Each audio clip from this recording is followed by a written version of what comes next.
So the game I'm playing today is called Clu Clu Land. This is an action puzzle game where you play as a pufferfish named Bubbles, and you have to retrieve stolen treasure from a group of sea urchins known as the Unira. And I think that's about as much lore as this game possesses, because I don't believe it's ever explained why the Unira want this treasure in the first place. Now, if you don't know what this game is, and I wouldn't blame you for not knowing what it is, because I do feel like this game is fairly obscure, but Clu Clu Land is a puzzle game that was originally made by Nintendo. It was released for the Nintendo Famicom in Japan back in 1984, and it was later released as a launch title for the NES in North America in 1985, and it also eventually made its way to Europe in 1987. It's another one of Nintendo's incredibly obscure games, but one that Nintendo still wants people to remember that they actually made at one point in time, unlike how Nintendo treats some other really old arcade games that they released in the past. Radar scope. But yeah, this is another one of the several launch titles for the NES that everyone just completely forgot about not too long after, not unlike Mach Rider, which I covered on the channel previously. But much like Mach Rider, Clu Clu Land continues to be referenced in the Super Smash Bros. Series. Bubbles and the Unira have both made cameo appearances in multiple Super Smash Bros. Games. Bubbles was featured as a trophy in Melee. The Unira was featured as an actual item in pretty much every Super Smash Bros. Game starting with Brawl, and most recently they were included as spirits in Smash Bros. Ultimate, and a lot of the music from Clu Clu Land is also included in Ultimate in the form of a medley. The game was re-released for a lot of different platforms over the years as well. I'm pretty sure this was available on the Wii Virtual Console at one point, but that doesn't really mean too much anymore because the Wii Virtual Console doesn't exist, neither does the Wii Shop channel, because it was all shut down a few years ago. But the game also came out for the Nintendo Switch a few years ago, as part of Hamster Corporation's Arcade Archive series, so there is still a way that you can get this game in modern times, but I'll talk more about that later. For some reason, Nintendo also decided to create an arcade conversion of this game as well, not unlike what they did with Mach Rider, actually. Yeah, they actually made an arcade version of Clu Clu Land as well, as part of their Versus series of games, and that's actually the version of the game that I'm playing. I am playing the arcade version. You can tell because there's a giant line of text right here that says Insert Coin. This version of Clu Clu Land is also known as Versus Clu Clu Land, and this version of the game is supposed to contain a few different features from the NES version. For one thing, there's apparently more puzzles in this version of the game, and there's also a new enemy type known as the Boss Unira. This game was also featured as one of the several different NES games that you can uncover in the original Animal Crossing on the GameCube, and that's actually where I recognize this game from. Indeed, I mean, the only real reason I even know that this game exists is because of Animal Crossing. That's pretty much the only way I know that a lot of NES games exist, actually. I decided to cover this game today for no real reason other than I just really wanted to try and play another retro game on the channel, and this was one that I had been meaning to cover on the channel for at least a couple of years now, maybe even longer. And with that being said, I think I am going to get started here right away, and I'm not going to keep you guys here for too long, because there's not really too much to say about this one in particular. So I'm gonna try my absolute damnedest not to waste your guys' time with this one. We're just gonna insert a coin immediately here. We don't really need to insert more credits, though. Unfortunately, this is not one of those games that allows you to continue from where you last left off if you do end up losing all your lives. That being said, though, I did give myself a few additional lives here. I have 5 lives in total. Not that many dip switches to mess around with this time around. 3 of them are completely unknown, so I have no idea what they even do, and I'm not gonna freak with those just for now. This game does have 2-player support, and it is like 2-player co-op. You can actually have 2 players on the screen at the same time. For now, though, I'm just going to go to 1 player, and I am going to show you guys how exactly this game plays here. So, we have, I don't actually know how many levels there are in this game, but basically the way that this game works is that this is Bubbles here, as you can see. Bubbles has arms, apparently. She has claws. Yeah, Bubbles is apparently a female character, by the way. yeah, one of the very early examples of a female protagonist in a video game, which is interesting. Yeah, there's some fruit that you can also pick up that gives you more points. I don't believe there's any real purpose to that other than giving you points. Well, I do believe that if you get enough points, you will actually get an extra life, I think. Yeah, so what exactly is happening with the actual gameplay here? Well, you have all of these pegs here, as you can see, in all of the different levels. So what you have to do is that you have to uncover all of the gold ingots in a level by spinning around these pegs. And oftentimes, these gold ingots are producing very specific shapes. Like, for instance, right here, I actually created a heart out of all the gold ingots. And something that I do find kind of interesting is that I believe the actual shapes that you're trying to create here are completely random.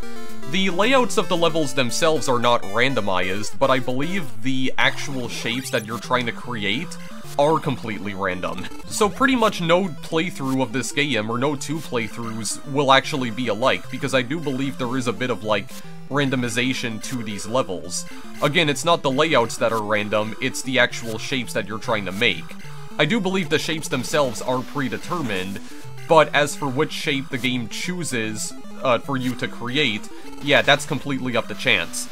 So, Bubbles does have an attack here as well, as you can see. You can unleash a sound wave in order to stun the Unira right here. The Unira are coming out of these black holes, and you need to avoid falling into the black holes as well, because that too will also kill you, and the Unira can kill you in one hit. But as you can see, if you unleash a sound wave, you can actually stun them temporarily, and what you can then do is that you can crush them up against a wall in order to kill them instantly. Indeed. So you do have a method of attack here, and there is a way that you can actually defend yourself against the Unira. We produced a key there, which I don't think I ever saw that shape before. Yeah, so whenever you clear a level, it also tallies up your score.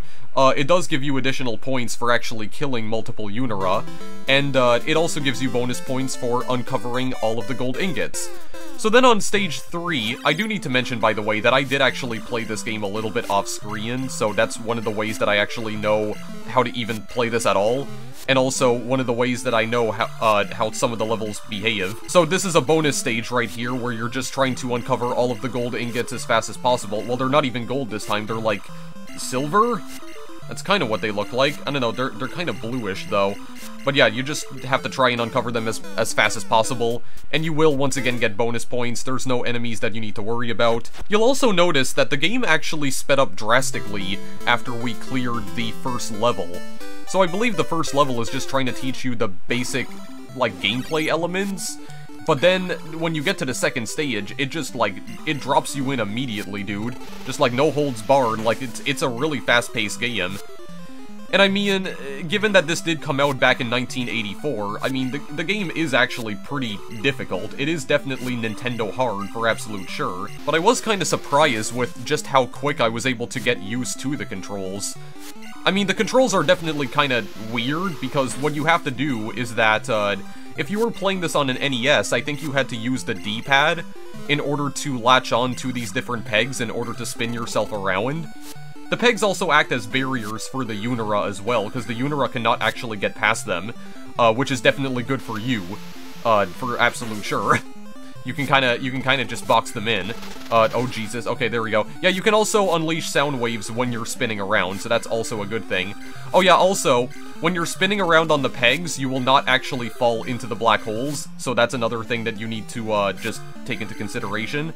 You will not actually die, as you can see right here, as long as you're spinning around, then, yeah, you don't fall into the black holes. Also, there's these little, like, trampoline-like objects that, appear in the levels from time to time, and they will just, bounce you back and forth. They are usually hidden, they're usually invisible until you actually hit them. They can kind of mess you up as well if you're not careful. Level 5 is the first level where it actually allows you to wrap horizontally around the screen here, as you can see, so you can go to the, well, you can go to the other side of the screen. That's how screen wrapping typically works. I mean, one of the things that does make this game a little bit easier to play, at least for me, is that it does seem like most of the levels are actually mirrored on both sides. If there's a specific shape that's being made on one side of the level, that's pretty much the exact same shape that you need to make on the other side of the level. So all of the shapes are essentially mirrored. So that is one of the things that does make it a little bit easier for you to... It makes it a little bit easier to actually play the game because of that. Just take into consideration that usually, whenever you're trying to create shapes here, yeah, the shapes are usually mirrored on one side. Usually they are. Okay, hang on a second. I am dying way too freaking much right now. Hold up a minute. Hold on. Uno momento. There we go. Yeah, the Unira are not gonna stay dead permanently, though, because they will eventually respawn. There we go. I want to just get him out of the picture. There we go. I can just move around over here, because I think I actually see where the last few ingots are supposed to go. I do believe. I want to go back the other way, please. Yeah, they're over here, if I'm not mistaken. There we go. Very nice indeed. Yeah, so as soon as you uncover the last gold ingot, the level just ends immediately. It definitely gets a lot harder as it progresses, though. I think there's some later levels where you have to spin around multiple times in order to uncover the gold ingots. So this definitely gets a lot more difficult. It definitely gets way more difficult. And not only that, but I mean, the game already does not give you that much time to clear any of these levels anyway. Because you'll notice here that, oh, good god, okay, wait, there's no wall that I can actually, like, move him into. Yeah, you'll notice here that, all of the levels do have a time limit, and the time limit, as you can see, it says 500, but in reality, you only have, like, 50 seconds left. Because the timer counts down by 10 for, like, every single second, essentially. So it's kind of like the Super Mario Brothers timer in a way, or it has a similar functionality to that. I don't actually know what shape I am trying to make here. This is one that I don't think I'm familiar with. Oh god, okay, there we go, just stun him. You can also just stun them temporarily as well, and they won't be able to move. That's another good thing. That is another good thing. If you can't actually find a way to kill them. Yeah, it does seem like they do kind of bug out, though, when they are stunned and you're trying to move them around. It is just a little bit weird there, but it's okay. It's fine. It's nothing we can't work with. Oh, dear god. Okay, wait. I think that's cluing me in as to where the other ingot is. There we go. Just right around there. Oh god, wait, I'm about to run out of time. Frick. Well... I don't remember if... Oh, no, it does actually give you more time if you have more lives. Oh, okay. That's interesting. I didn't actually know the game behaved that way. Okay, I think I... Do I see where... Okay, well, I see where one of the other ones is. Yes. Okay, where is the last one that I'm missing? Oh, wait, hang on. I see it.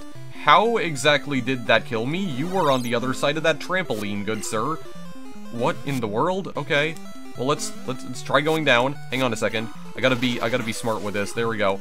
I was actually intelligent with it because he died and I didn't. Very nice. Okay. I need to go to...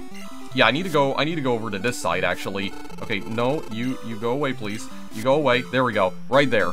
Right then and there. Just for the record, I have not actually made it past level 6 off screen, so basically the rest of this video is now blind. It's pretty much blind. Oh, okay, we're just going to another bonus stage, actually. I think we have a less amount of time to do this time, though. Only have 200? 200 tenths of a second, or whatever. Okay, whatever. It's fine. It's fine. I mean, this is an easy way to uncover some of the ingots right here. Just kind of follow the path. Like, just go in between them. Yeah, you don't actually need to be spinning around in order to uncover some of the ingots, though. Sometimes you just have to pass through, like, certain gateways that the pegs are making, and it'll uncover the ingot. And again, you are trying to create an actual shape here, so again, just pay attention to where the ingots are actually appearing, and it will pretty much inform you, like, where the other ingots are hidden. And also take note as well that the game does tell you how many ingots are left remaining. That's what the last count is in the top left-hand corner. Right, so I am just completely clueless as to what this level even is, because I don't know what exactly we're trying to make here, but okay, let's just kill this guy. Oh yeah, by the way, I do want to mention that the sound waves can also travel through these trampolines right here. So, yeah, you don't have to worry about yeah, the sound waves getting blocked off, because you won't, well, they won't get blocked off. Let's go down here. Okay, how did that move him out of the way? Okay, wow, I'm actually uncovering a lot of different shapes right here. Okay, so I think I see... Okay, I actually see, like, where some of the other shapes are. I think the enemies are actually getting, I think some of the enemies are actually getting, faster, if I'm not mistaken. Okay, I think... Okay, wait a second. I think the rest are on the other side. Which one am I missing? This one right here, I think. There we go. Very nice. I don't even know what I made there. I think I made a bird of some sort. Oh my goodness, yeah, the game is getting, like, super duper fast now all of a sudden. I'm surprised I even made it this far, holy crap. Actually, I just noticed that, the layouts appear to be repeating now. I'm pretty sure this was the layout of round 4, if I'm not mistaken, or land 9, I guess. Okay. Well, I mean, we can still play this for a little while longer. I'll try and play it until we die. Oh yeah, these guys are not remaining stunned for that long anymore. Oh yeah, the sound waves also travel through the ingots. Yeah, I guess that's another thing that I could mention as well. Okay. Yeah, we're just getting faster and faster, dude. Holy crap. Okay, that's fine. That's fine. We can deal with it. We can handle it. Let's go to the other side. Okay, got an apple just out of absolutely nowhere. Thank you very much for that. Okay, got a cherry as well. Oh, Jesus, I don't know where to go. All right, well, not into the Unira. Definitely not into the Unira. Am I making a spaceship here? Or a UFO? Is that what we're doing here? Oh, God, these guys are so friggin' fast. I think there's one that I have to not uncover there, apparently. Okay. Oh. Okay, so this is actually a timer right here that freezes time. I do believe it does explain that item to you during the game's attract mode, actually. I do believe so. Okay, wait, I think I see now. Okay, I think I see where the last remaining things are. Do I see where they are? Okay, could you let go of that, please? Okay, yeah, I do. There we go. I was making a UFO. That's what I thought. Alright, I guess I have to put a bit of an epilepsy warning on this as well, because every time you clear a level, the screen just flashes very rapidly. It's very exciting. Very exciting. Nobody cared about the lives of epileptic players back in 1984. Oh god. Actually, wait a second. Are there... Okay, well, there's a lot of fruit at least, but, hang on a second. Are there more spawners now, or are there more black holes? I think there's more of them now. Oh, God. Oh, wow. I saved myself there. Get out of here. Very good. Okay, where are all these packs? Okay, that's, Okay, so the flag, the bonus flag right there, that's what the game refers to it as. That will give you an extra life. That's another thing that it does explain to you in the game's, what am I trying to say? Attract mode. The game's attract mode, yes, indeed. Yes, indeedy. Holy crap, man. I don't even know how I'm doing this, honestly, because this is just going so damn quick right now. Oh my god, there's trampolines everywhere. Hang on. Go around the side. There we go. That's some good maneuvering right there. Look at that. Look at the maneuvering. Maneuvering's on point. Okay, I think I'm gonna need to go around the other side now, because... Yes. Because yes. There's things that I need to take care of over this way as well. There we go. I'm gonna go and kill that guy.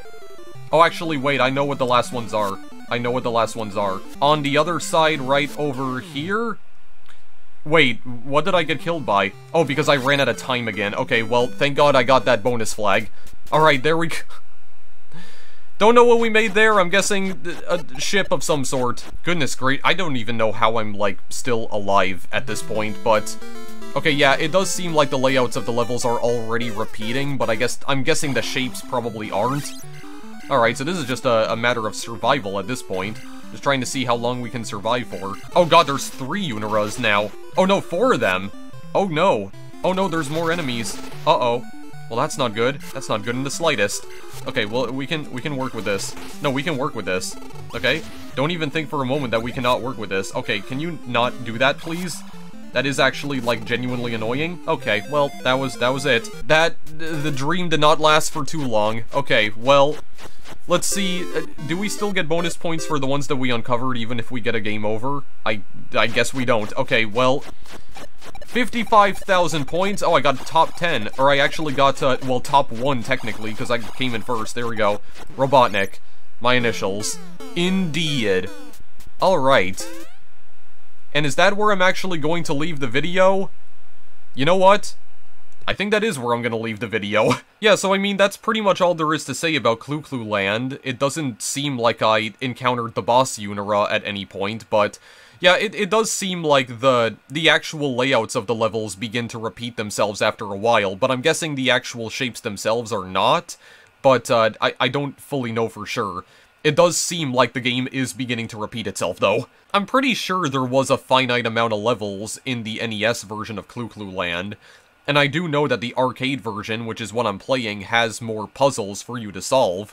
I'm guessing they just mean more shapes and not actual level layouts, because it seems to me like there's only 6 different level layouts, and one of those layouts is actually for the bonus level. But yeah, I mean, I was surprised at how far I managed to get in this video. I got all the way up to level 11. I wasn't able to get past level 6 when I was playing this off-screen, so yeah, giving myself 5 lives definitely helped, I think. But yeah, I just wanted to keep this one short and sweet, guys, because I mean, that's just it.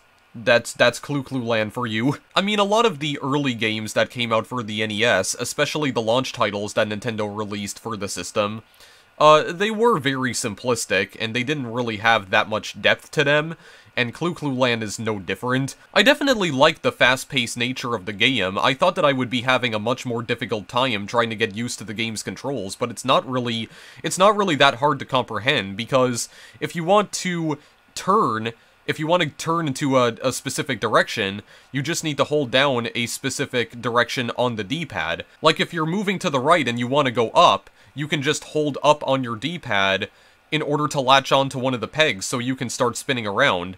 I think either up or down, if you want to go, like, down or up. Yeah, just keep in mind that you can go in 4 different directions in Clu Clu Land, not 2. And you do have a sound wave attack that does stun the Unira for at least a few seconds, so they can't even harm you. And as far as I know, you can just spam the sound wave attack over and over. I don't think there's any limit as to how many times you can unleash the sound wave. So this game is definitely a matter of quick reflexes, because not only does Bubbles herself move incredibly fast, but also there's a pretty strict timer on each individual level. So you gotta move fast, man. You gotta think fast.